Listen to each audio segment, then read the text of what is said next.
Hey, what's up guys? Welcome back to the RVA Rover channel. If you've been watching Addicted Motors channel, you might have already seen this truck, but I wanted to show it to you since I got it home. And here it is. I bought the worst L332 in the country. Sight unseen. I know I've already had one of these and I said that I did not want another one, especially not a supercharged one, which this one is.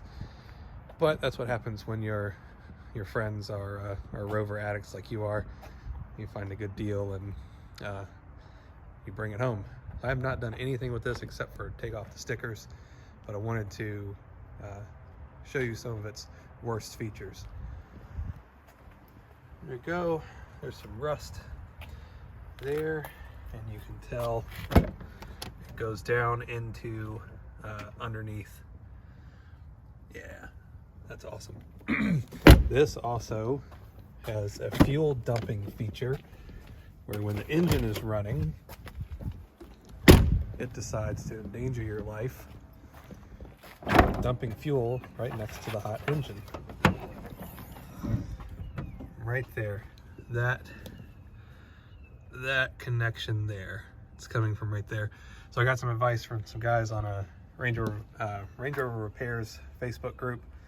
I'm going to take that line to a hydraulic hose place. Well, I'm considering taking that line to a hydraulic hose place and see if they can recreate it for me, because that line is no longer available. Those connections not available from Land Rover anymore.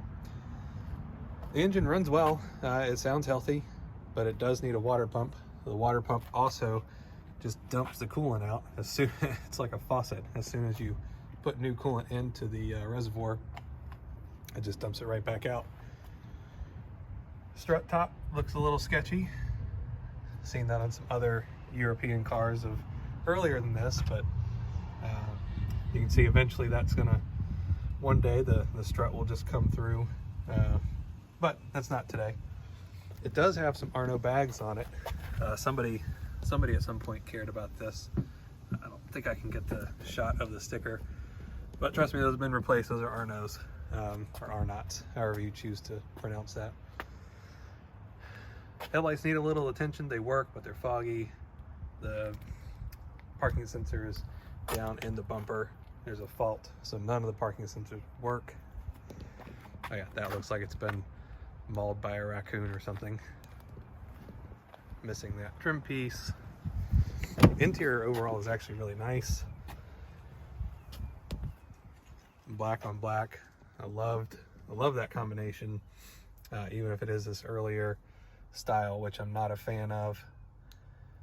The 0709 is really the sweet spot for me, with the terrain management control and the slightly updated interior looks.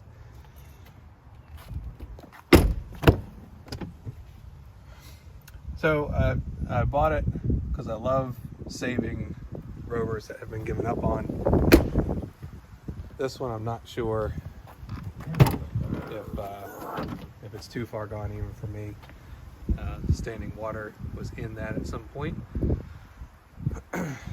So where that rust and that water is coming from, you can look in here, you can see that may be coming from underneath.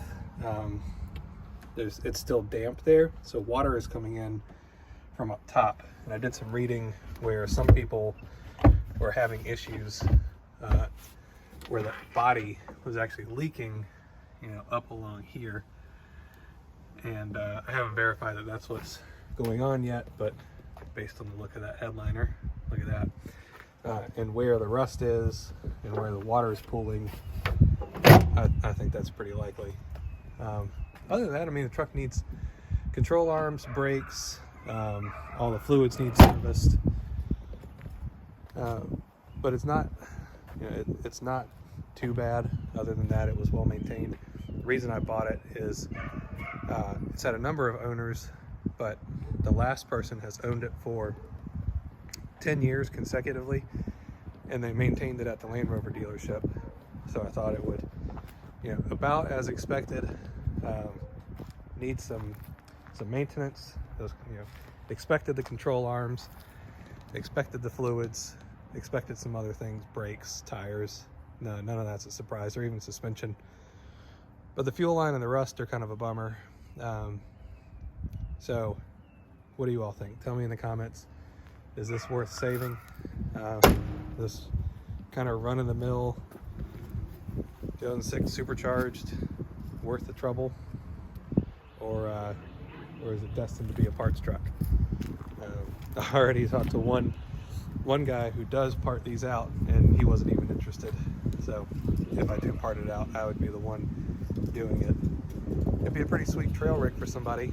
That's not what I am interested in for one of these, and I already have the series and the LR3 and some other fun projects coming up. Yeah, this was overall, it was an experiment in buying a car, cheap Land Rover at a dealership auction, sight unseen, and just seeing what came back. Overall, it's what I expected. I'd call the experiment a success. Anyway, let me know what you all think. You want to see me work on this over the next few months, or you think I'm just in for a whole lot of pain and should just get out of it now while I can. And if you think I should just get out of it, make me an offer on it if you want to take it home and give yourself your own immense amounts of pain. Anyway, thanks for watching.